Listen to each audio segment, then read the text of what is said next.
What is going on, ladies and gentlemen? Welcome to the DGD Podcast. As always, Robert Reynolds.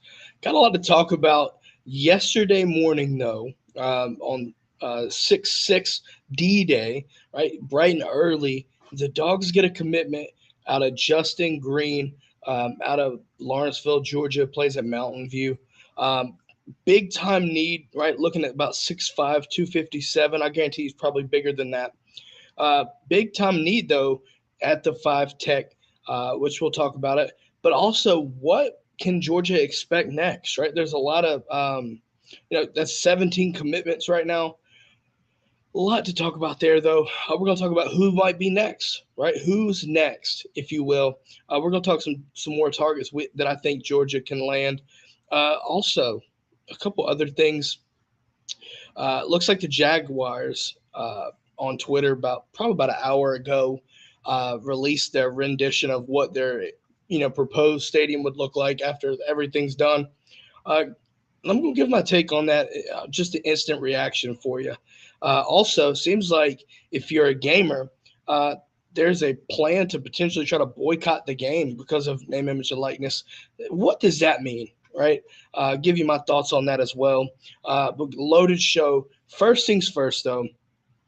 I started my morning with Apotheos Coffee, and I hope you did the same as well. Apotheos Roastery on Instagram, Apotheos Coffee on Twitter. Go give them a follow. Apotheos Coffee, folks, it's the official coffee and cold brew partner of the Classic City Collective. Obviously, right now, as we are 87 days away from Georgia football, make sure to go to dgdpodcast.com/Apotheos.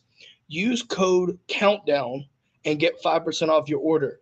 Now, with that being said, on specific days, on only those days, if you use code DGD, you can get 30% off. But the only days that happens is when the Spike Squad post a countdown. Just give you a heads up. It's in a couple days, so you need to go head over and follow UGA Spike Squad. Just letting you know, do that. I promise you, excellent coffee all around, all around. JOGG is in the building and says that she drank her Classic City Collective medium roast K-Cup this morning. Speaking of, let us know in the chat what your thoughts are on that. What are your thoughts on that? I need to know. They have K-Cups. They have regular coffee. I'm a whole bean type of person. Listen, excellent coffee. Thank you, Patios, for sponsoring the show. Now, with that being said, I want to jump straight into this while we wait for Kobe to come in. The Jaguars open up and they have their rendition, right? They tweet out a video about 4.5 minutes long. But there was one thing. First off, it looks amazing. It feels like a little bit like SoFi, but it looks really, really good, right? It looks awesome. They even threw in the cocktail party as part of a graphic, if you will. But one thing that kind of intrigued me, and I don't really feel confident about this, was there was a potential, and I mean this in air quotes, potential satellite campus for Florida, a University of Florida satellite campus. Now, with that being said, that feels to me like it takes away from the true home and home neutral site, if you will, portion of Jacksonville, if that were to happen.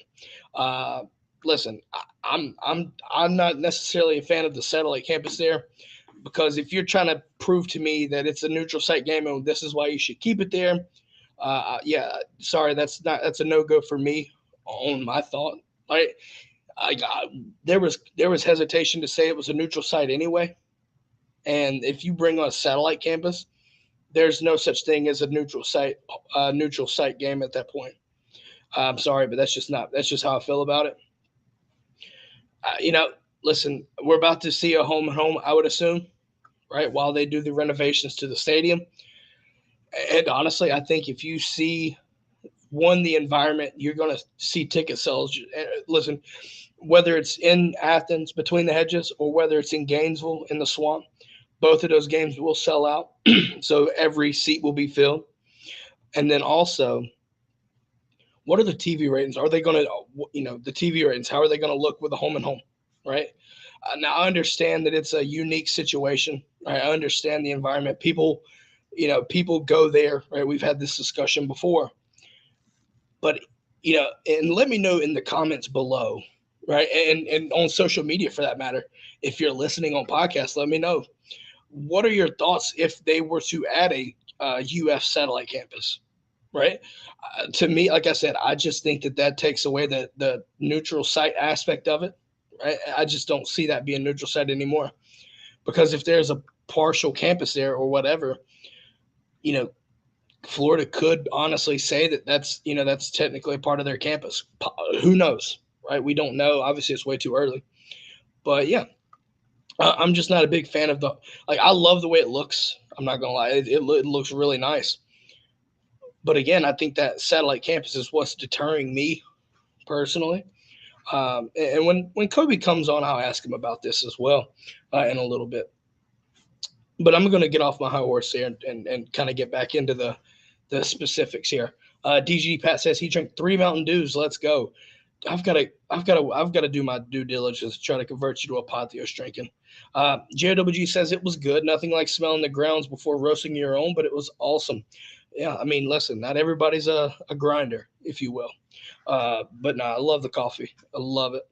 But no, I just want to kind of talk about that. I didn't know if that's news for some, but also this potential boycott over the NIL and the new 20 or NCAA video game that would be coming out.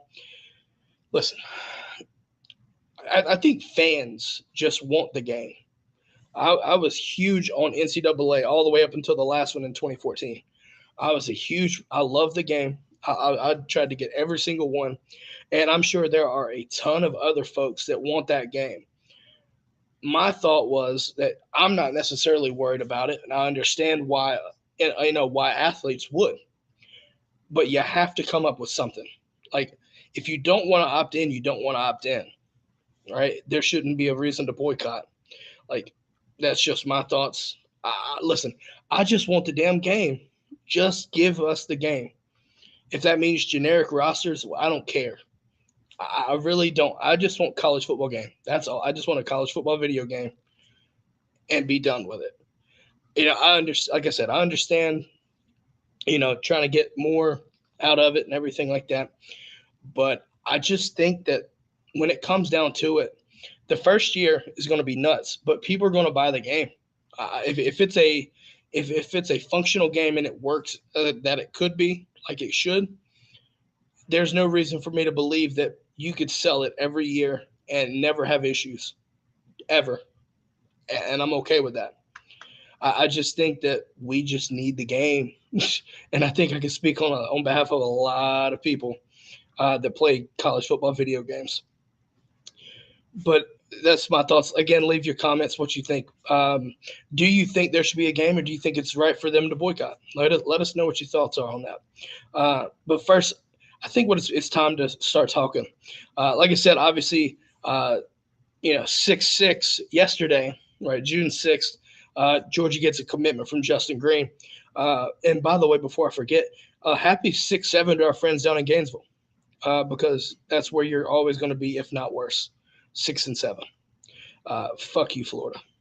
But with that being said, you take a look at the recent commitment, right? Justin Greene, and just watching some of his tape, right? What is Georgia getting out of this commitment? First off, five technique, huge deal for this class. You need it. When you start looking at guys like Warren Brinson and Tyrion Ingram-Dawkins and all these guys that Georgia's about to lose along the defensive line, we know how important the D-line is about to be anyway. But when you look at 5 technique, I felt like it's a bigger issue. You need that even more. And Justin Greene is a huge piece to that puzzle, right? You land him over Auburn and South Carolina.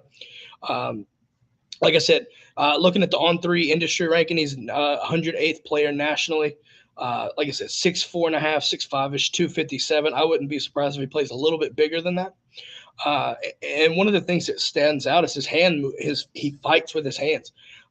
When you're on a defensive line, that's crucial. And he does it really, really well.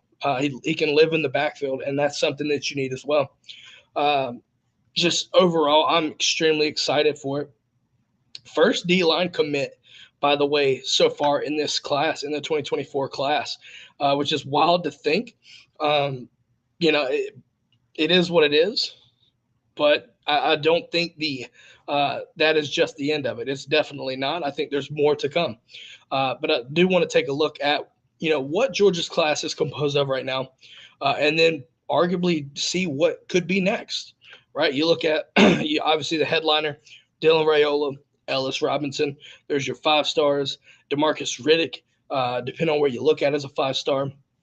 But you've got Jalen Riddell, Nye Carr, Jalen Hayward, Peyton Wood, your DeMello Jones, Dwight Phillips. Forget this. For some reason, it's been so quiet. I just think that that's a very sneaky pickup, and it's going to be a really damn good running back for us. Obviously, Justin Greene, Ryan Puglisi, so you've got 2 quarterbacks, Nitro Tuggle, Marcus Harrison, Sokovie White, Colton Heinrich, Malachi Tolliver, and then Drew Miller is your 17 commits. Don motherfucking Juan is in the chat. Smelling grounds before roasting. Can we say someone's in recovery? Juan, in all seriousness, to her defense, when you grind up coffee beans, the smell that it brings, it smells so good. But then obviously you just want to have your coffee with it too.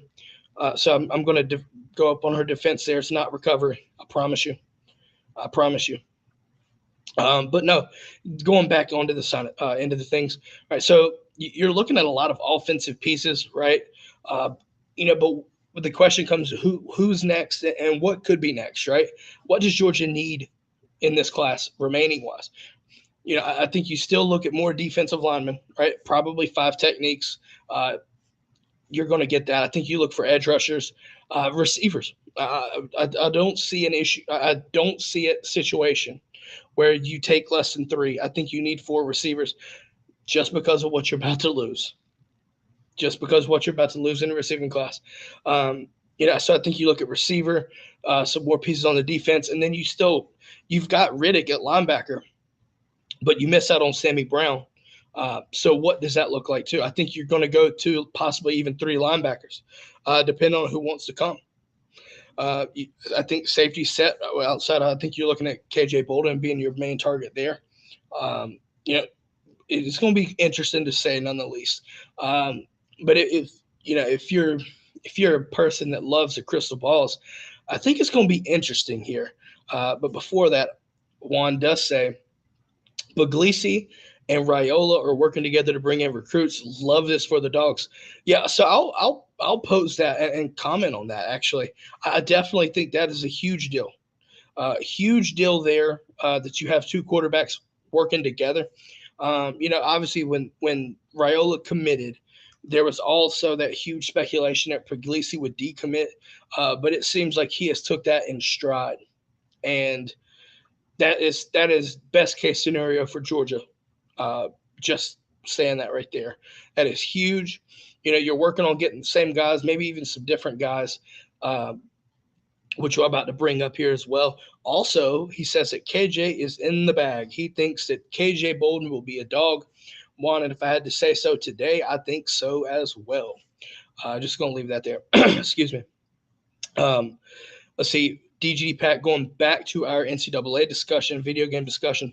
I'm creating Juan the Goat Daniels in NCAA 24 as soon as it comes out. Just saying, giant shoulder pads. Yes, even though I don't know if you would have to put if you ever created a player, I'm gonna go in a gaming session here. If you ever had a gamer or video game and you were creating a player and you could change the shoulder pad height, I think you would have to have like a level 9,000. You would have to go over 9,000 to fit Juan's shoulder pads in there. Just thinking there. Also, if you didn't know the Dragon Ball Z reference, there you go. But anyways, going back to the recruiting, I'm staying on track here. Y'all are not letting me be elite today, Brigade. What is wrong with y'all? But no, I mean, you look at what's next, right? I think you look at, I think you look at linebacker because of the fact that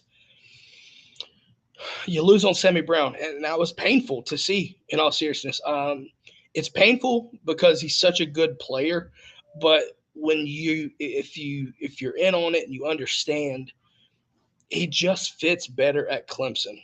Also, add on the fact that his family was Clemson fans, and he's got ties there, serious ties to Clemson. Right? I think you look at this recruitment as it was more of a testament to Georgia being in it the way they were, considering all the circumstances that were around Clemson. So, yes, that's just my thought. Justin Williams, please. That's another linebacker, I think. Um, I think you look at when we're talking linebacker, how do you go about, trying to, you know, I guess you could say cope from missing out on Sammy Brown. I think you look at two of them at least. I think you look at Joseph Phillips out at Tuskegee, Alabama. Uh, Pretty thick kid. I think about like 6'2", 250. I would expect him if he commits to Georgia, which I think he will. Um, Expect him to lose a little bit of weight, right? I don't think you see him playing at 250, but at the same time, I do think that he would be a pretty damn good fit here at Georgia at your inside linebacker. But then also to Jeff Hightoff, Justin Williams, I think is another one that could come to Georgia. I think he will. I'm gonna project him and say he will. Uh, but then you look at, and depending on where you look at, Justin Williams, that's the number one overall linebacker at points, right? Depending on how you look at it. So if you're to tell me that you keep Riddick while also getting Justin Williams and Joseph Phillips on top of what was just brought in the 23 cycle, Glenn Schumann deserves the whole Brinks truck, and then some. There's no question about it at all. Um, just the insane talent levels at linebacker throughout the whole room at that point, right? Just that would be nuts. It would be absolutely ridiculous to see that. But then also, I think you look at, just we covered linebackers. Give me a Johnye, right? Give me Joseph Johnye, right? Yeah, kid would be absolutely ridiculous. Uh, I'm just saying, I want him. I think he comes in this class as well. Um, that's just my thoughts. Excuse me. Back then, they made Juan's shoulder pads from the feathers of Grandma's feather bed. Why are you gonna mess up the bed like that? Come on, JOWG, do better. You'd have to pluck an ostrich, at least two of them. You get bigger feathers. But no, I think you look at, right, going back to the D line. I think you look at a Johnye. Give me Warren. Wow, I can't say his name. Williams Norini, I think it is. I know Oklahoma's big on him, but give me that guy to pair with a Johnye and Justin Greene, and things are going to get interesting very quickly. Yeah, sorry, Williams Waneri. My bad. I apologize for that. Give me Williams Waneri. Listen, this past weekend, I think Georgia made some significant ground and moved the needle on a bunch of these kids. I think you look at Joseph Phillips and a Johnye, Joseph Phillips for sure, definitely moved the needle there. What do you see about Justin Scott? Things like that, right? It'll be very interesting to say the least. Definitely think it'll be interesting to see how things play out. Jeff also says Justin Scott and or Williams Waneri, please, as well. Yeah, listen, I think you made some significant ground up on Oklahoma and made it where it's not just going to be a cakewalk to land him if you're Georgia at this point. I just think that's the case there. I'm just saying, and Waneri is a legit dude. You need him in this class. I think you need the D-line. You want to make sure you hit on a lot of these. So we'll see what happens there. Let's see. So while we're talking on the recruiting as well, I think you look at receiver, right? I think you look at the receiver position. There's been a lot of talk about Wingo and Matthews and can Georgia flip Jeremiah Smith, things like this. I just don't see Wingo in this class. I just don't. You have Amari Jefferson that just announced the top 5 out of Chattanooga. That might be a name I think you watch out for before all said and done. Um, and honestly, I know Tennessee seems to be the team to beat here, but keep your eyes peeled on Mike Matthews. I, I, I just feel like Georgia's in it in a different way, if that makes sense, that we didn't expect to be in. So I think that's going to be a big deal, and see how it goes from there. But watch out for that right there. And, I mean, and you always have to keep an eye out for Jeremiah Smith, right? Um, we talked about it on Monday's episode where he took Ohio State commit out of his bio. Is he trying to do that to, just kind of make people get off the trail or whatever? Who knows, right? We'll see what happens there. But with Raiola, I think Raiola gives you a decent shot to make that happen if that would be the case. Not saying it will, but I think with Raiola in the fold, that there's always that chance until it's done. Just seeing what I'm thinking there.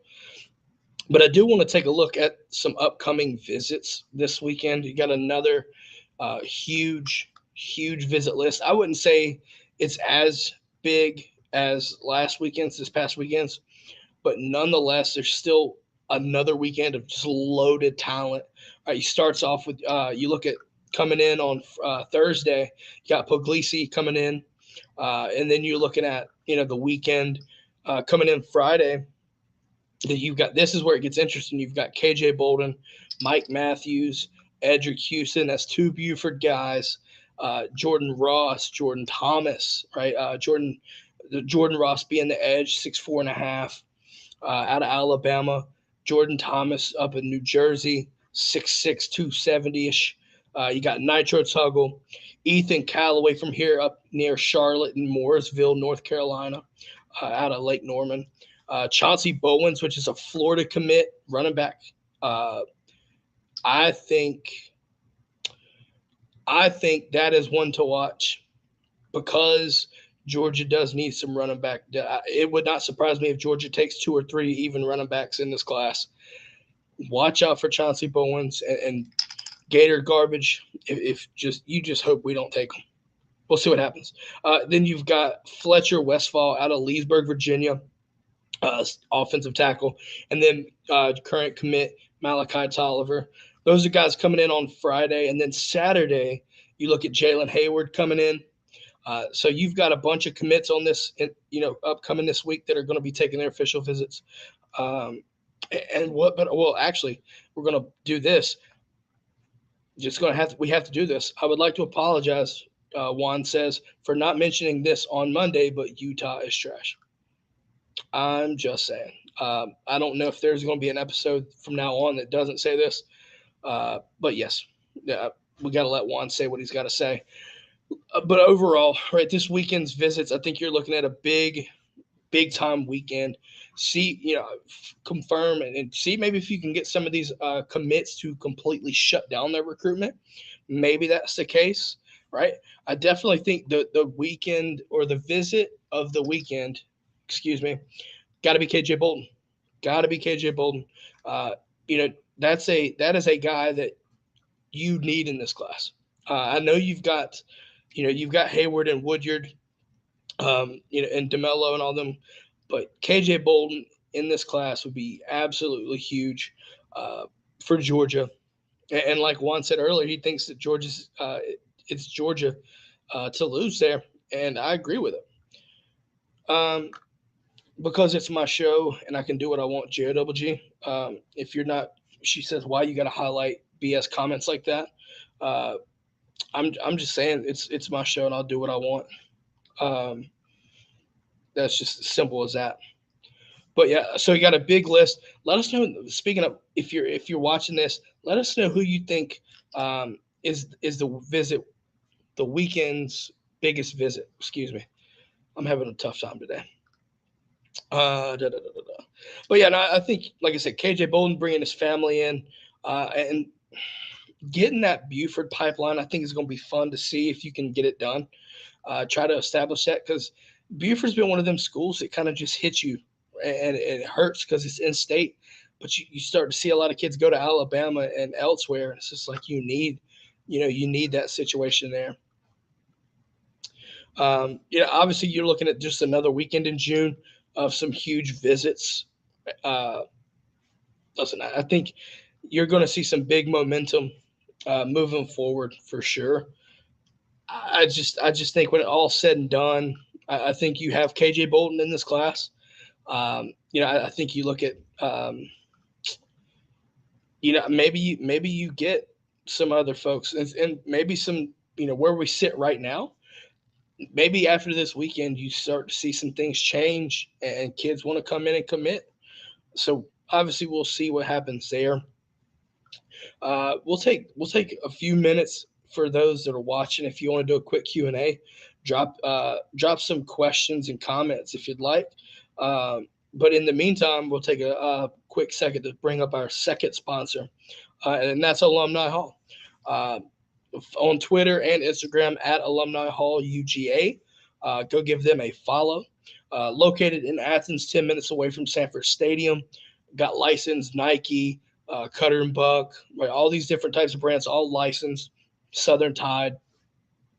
Uh, Excellent stuff. The shirt on my back right now come from Alumni Hall.